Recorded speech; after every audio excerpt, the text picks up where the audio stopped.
더불어민주당 전라북도당이 최근 당원 명단 유출 여부를 놓고 논란이 일고 있습니다. 개인정보보호법 위반 등의 혐의로 해당 당원들을 검찰에 고발해 논란이 확대될 전망입니다. 새만금에서 전주를 잇는 고속도로 건설 공사가 진행되고 있는 가운데 김제시가 연계할 수 있는 사업의 밑그림을 그려가고 있습니다.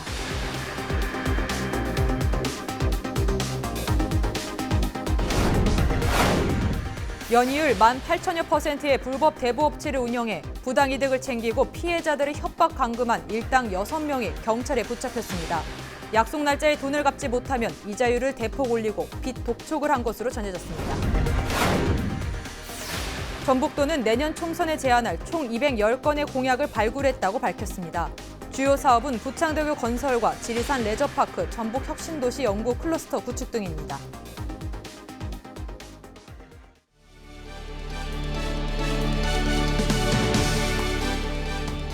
시청자 여러분 안녕하십니까? 헬로티비 뉴스 전북입니다. 첫 소식입니다.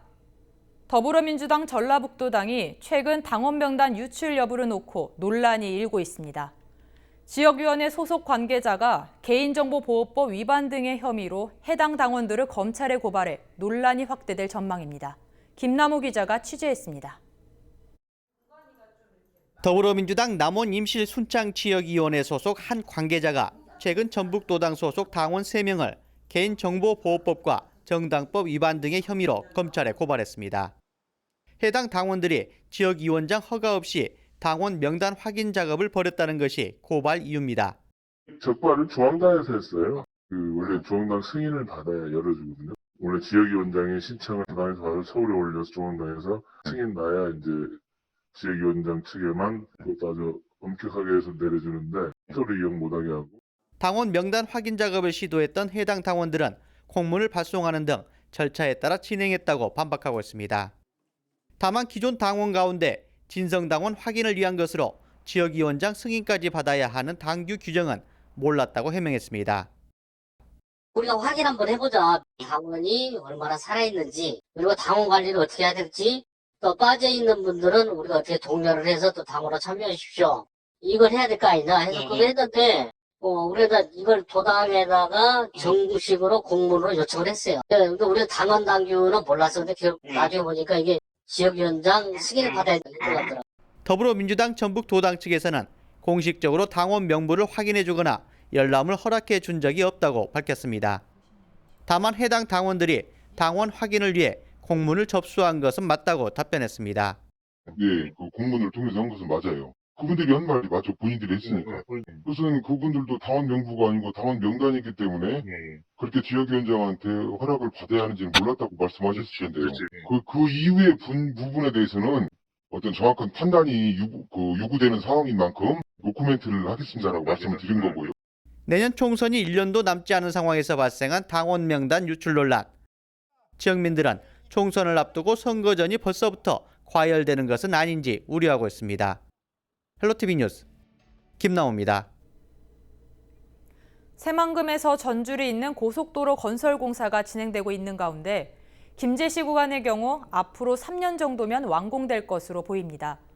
새만금과 김제시가 하나로 연결되는 인프라와 새만금 개발이 점차 속도를 내는 분위기에 김제시는 연계할 수 있는 사업의 밑그림을 그려가고 있습니다. 보도에 정명기 기자입니다. 새만금에서 전주 간 고속도로 건설을 알리는 깃발이 나부낍니다. 김제시 진북면에서 완주군 상관면까지 55km 구간은 2023년 완공을 목표로 추진되고 있습니다. 착공을 작년에 하고 지금 이제 토지 보상하고 있습니다. 이제 토지 보상이 그걸로 빨리 되는 곳을 하고. 새만금 방조제에서 김제시 신포리까지 20.4km의 새만금 동서도로 건설도 공사가 한창입니다. 이에 따라 김제시는 미래 새만금 시대를 대비해 경제 도약을 구호로 내걸고 행정력을 집중하고 있습니다. 새만금 기본계획에 따라 예정된 국제협력용지에는 300만 제곱미터 규모의 복합단지를 조성한다는 구상입니다. 특히 요트 등 레저용 선박이 정박할 수 있는 대규모 마리나항이 신포 내수면에 조성될 경우 지역 발전에 시너지 효과를 얻을 것으로 기대하고 있습니다. 새만금 개발 용지를 활용한 고부가가치 산업 등도 강구하고 있습니다. 정책의 그 동향을 파악해서 우리 시에 맞는 사업소를 좀 이렇게 발굴해서 좀 건의하고 일들을 쭉 해왔죠. 김제시는 정부의 새만금 개발 속도에 발맞춰 경제 도약의 발판을 마련하고 있습니다. 헬로티비 뉴스 정명기입니다. 연이을 18,000여%의 불법 대부업체를 운영하면서 피해자들을 협박 감금한 일당 6명이 경찰에 붙잡혔습니다.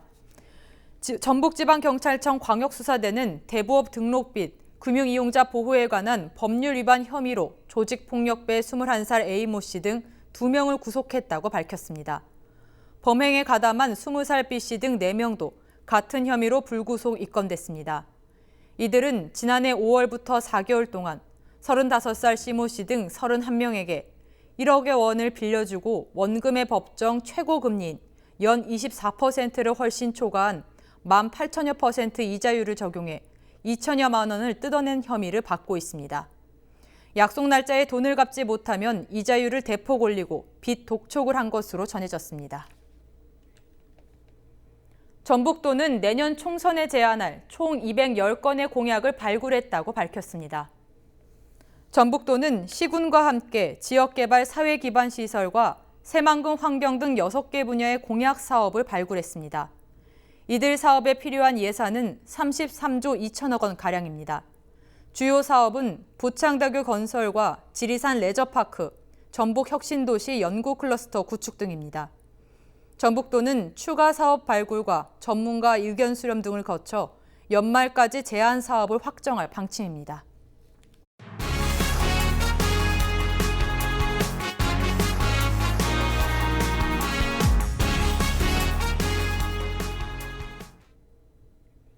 (5.18) 민주화 운동이 어느덧 39년이란 시간이 흘렀습니다. 하지만 여전히 풀리지 않는 부분이 많은데요.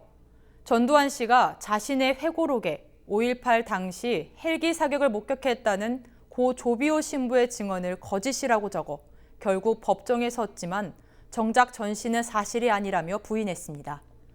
그런데 당시 전두환 씨가 직접 광주에 내려와 사살 명령을 내렸다는 전직 미군 정보요원의 증언이 나와 귀추가 주목되고 있습니다. 송효찬 기자가 취재했습니다. 5.18 민주화 운동이 한창이던 당시 시민과 학생들을 향해 사격이 이어졌다는 증언이 쏟아지고 있습니다. 하지만 전두환 씨는 자신의 회고록에 5.18 당시 헬기 사격을 목격했다는 고 조비오 신부의 증언을 거짓으로 적었습니다. 사실이 아니라며 부인한 것입니다. 최근 전직 미군 정보요원과 당시 전 씨의 명령을 받은 보안대 요원이 헬기 사살 등이 모두 사실이라고 증언했습니다. 중요한 사실들이 다 포함되어 있습니다. 전두환 씨 광주에 헬기 타고 내려온 것, 또 도청 앞에 헬기 사격 사건. 전 씨가 민주화 운동이 시작된 지 3일 만인 5월 21일 헬기를 타고 직접 광주로 내려와 1시간 정도 회의를 하고 이후 전남도청 앞 시민들에게 사격이 진행됐다는 것을 증명하고 있는 것입니다. 전투 시에나 군이 적을 상대로 살상행위를 할 때는 그건 발포가 아닙니다. 그건 사살입니다. 그래서 전두환 씨는 절대 발포 명령을 내린 바가 없습니다. 사살 명령을 내린 거죠. 이들은 전 씨가 헬기를 이용했기 때문에 공군의 비행 계획서가 분명히 남아있을 것이라고 덧붙였습니다. 북한군 침투설에 대해서도 반박했습니다. 편의대가 들어와 광주 시민들을 폭동화시킨 것이라며 과거 전두환 정권에 의해 날조된 공작이라고 주장했습니다. 김용장 씨는 이 같은 내용을 직접 보고서로 작성해 미군에도 보고했다고 전했습니다. 당시 광주항쟁에 대한 일들이 외부에 알려지지 않도록 조직적으로 고립시켰다는 내용도 밝혀졌습니다. 식수가 고갈되고 외곽으로 나가는 전화선을 전부 차단해버리고 고립화시켜버리고 광주시의 소식을 외부로 전달한 사람은 무조건 사살 명령이 내렸습니다. 5.18 광주 민주화 운동이 벌어진 지 어느덧 39년이라는 시간이 지났습니다. 하지만 여전히 수많은 진실들이 밝혀지지 않고 있습니다. 광주 항쟁에 대한 역사는 지금부터 다시 써야 합니다. 여태까지 쓰여졌던 그 역사는 옳은 역사가 아닙니다. 잘못은 반드시 바로잡아야 하고 지금 저희들이 바로 그 일을 해야 합니다. 비록 시기는 늦었지만 지금도 늦지 않았습니다. 헬로티비 뉴스 송혜창입니다. 5.18 민주화 운동을 기념하기 위한 문화 행사가 목포에서 대규모로 치러졌습니다. 범도민 차원에서 기념식이 열린 건 30주년 이후 9년 만입니다. 보도에 고정민 기자입니다. 1980년 5월 21일 군사정권의 탄압에 광주가 무참히 짓밟혔다는 소식이 목포에 전해졌습니다. 결국 군사정권을 향한 분노는 목포역에서도 타올라 조직적인 시위로 이어졌습니다. 당시 수만 명의 전남도민들은 목포역에 모여 횃불을 들었고 시위는 28일까지 계속됐습니다. 목포는 5.18 사적지입니다. 그리고 여기서 강주가 28일날, 27일날 끝났으면 28일까지 목포에서는 상황실을 설치하고 여기서 횃불 시위를 하고 이런 어떤 그 역사적인 의미가 있는 목포역 광장입니다. 그로부터 39년이 흘러 또다시 찾아온 5월. 전남도민들은 다시 한번 목포역 광장에 모여들었습니다. 피로 지켜낸 5월 정신을 계승하고 최근 불거진 5.18 역사 왜곡을 규탄하기 위해서입니다. 올해로 39주년을 맞는 5.18 기념문화제. 전라남도 차원의 문화행사로 치러지면서 30주년 이후 9년 만에 제 모습을 찾았습니다. 역사를 부정하고 진실을 애곡하며 손바닥으로 하늘을 가리려는 망한 자들을 도민의 이름으로 강력히 규탄합니다. 광장에 모인 전남도민들은 민주화 운동을 폭동으로 왜곡한 자유한국당 의원들의 만행을 규탄하고 탄압에 가담한 자들의 처벌을 촉구하고 나섰습니다. 정치권과 사회 지도층 역시 5.18의 숭고한 정신을 되새기며 뜻을 같이 했습니다. 앞으로 국회에서 반드시 특별법을 개정해서 진상을 규명하고 책임자를 처벌할 수 있는 국회에서 정확히 해라는 그 요구를 저희도 잘 받들 자유한국당의 방해도 불구하고 끝내 관철시키고 말 것입니다. 늦은 밤까지 계속된 5.18 기념행사. 극단 갯돌의 총체극을 통해 그날의 뼈아픈 참상이 전해졌고 국민들이 지켜야 할 군인들이 국민들이 죽이다니요. 겁이 났지만 집에만 있을 수는 없었습니다. 임을 위한 행진곡을 함께 제창하며 5월 정신을 되새겼습니다.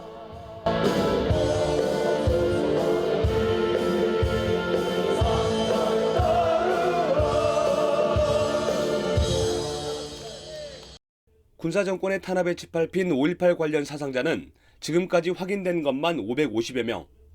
광주에선 올해 39주년을 맞는 5.18 기념행사를 범국민대회로 열어 희생자들의 넋을 기리고 5월 항쟁의 정신을 계승하기로 했습니다. 헬로티비 뉴스 고정민입니다. 1980년 5월, 우리에겐 잊지 못할, 잊어서는 안 될 역사가 있습니다. 세월이 흐르면 묻히고 잊혀질 줄 알았건만 5월이 참 좋은 계절로 남을 수 있는 이유가 있습니다. 불의에 타협하지 않는 분노와 정의가 살아 숨쉬는 곳, 나라를 나라답게 만들자는 치열한 열정과 하나된 마음은 지나간 과거가 아니라 현재로 뜨겁게 불타고 있습니다. 5.18 민주항쟁을 왜곡하고 폄훼하고 북한군 특수부대 광주 잔입설이라는 허무맹랑한 내용들도 범람하고 있습니다. 이는 우리 사회가 39년이란 세월이 지나도록 아직도 5.18 아픔을 제대로 치유하지 못했음을 보여주고 있습니다. 그렇기에 5.18에 대한 진실 규명을 위해선 1980년의 5월과 2019년의 5월의 다른 모습부터 고쳐나가야 할 것입니다. 과거 정의와 민주를 향한 열망은 현재 찾아보기 힘든 건 사실입니다.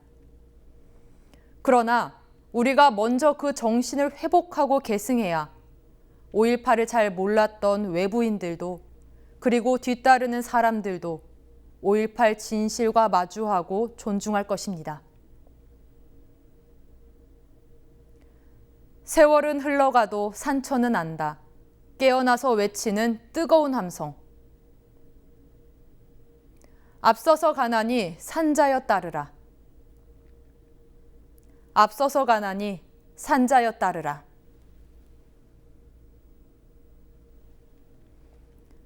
네, 따르겠습니다. 기억하겠습니다. 잊지 않겠습니다. 지금까지 앵커 브리핑이었습니다.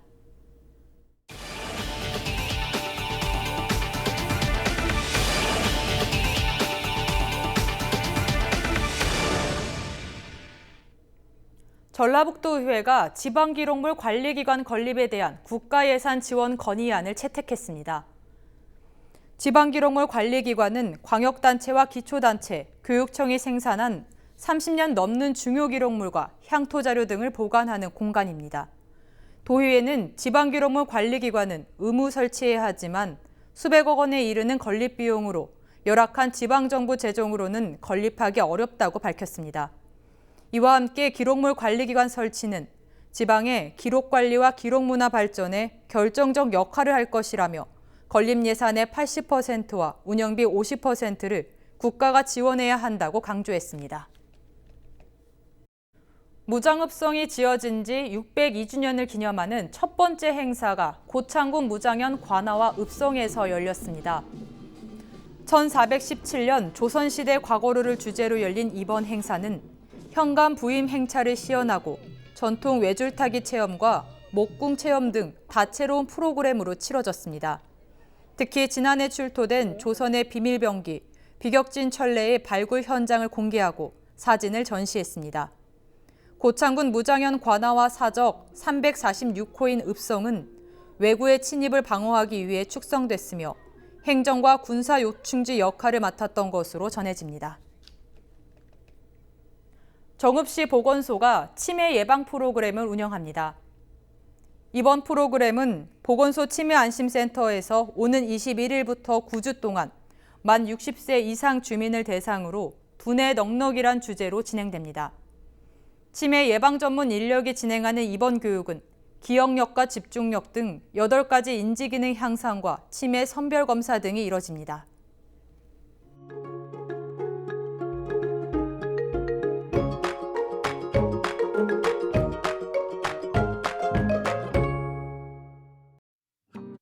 일찍 찾아온 더위의 기세가 나날이 강해지고 있습니다. 한낮에는 27도까지 올라 덥지만 아직까지 아침 저녁으로 다소 서늘합니다. 큰 일교차에 건강관리 잘하시기 바랍니다. 대기 확산이 원활해 우리 지역 미세먼지는 보통 수준입니다. 주간 날씨입니다. 주말부터는 기온이 조금씩 떨어지겠습니다. 때이른 더위는 다음 주 월요일 전국에 비가 내리며 주춤할 전망입니다. 바다 날씨입니다. 바다의 물결은 0.5에서 1.5m로 물결이 다소 높게 일겠습니다. 서해 남부 전해상 짙은 안개와 함께 바람이 매우 강하게 불겠습니다. 항해나 조업 선박은 유의해 주시기 바랍니다. 전국 날씨입니다. 전국적으로 초여름 더위가 계속되겠는데요. 한낮 기온이 서울과 충북은 29도, 경북과 전북은 28도까지 오르겠습니다. 다음 주 월요일쯤이 돼야 전국적으로 비가 내리면서 고온 현상 누그러집니다. 강한 볕에 자외선 지수가 매우 높겠고요. 오존 농도도 크게 치솟겠습니다. 볕이 강한 오후 시간에는 가급적 야외 활동 피하시는 게 좋겠습니다. 날씨였습니다.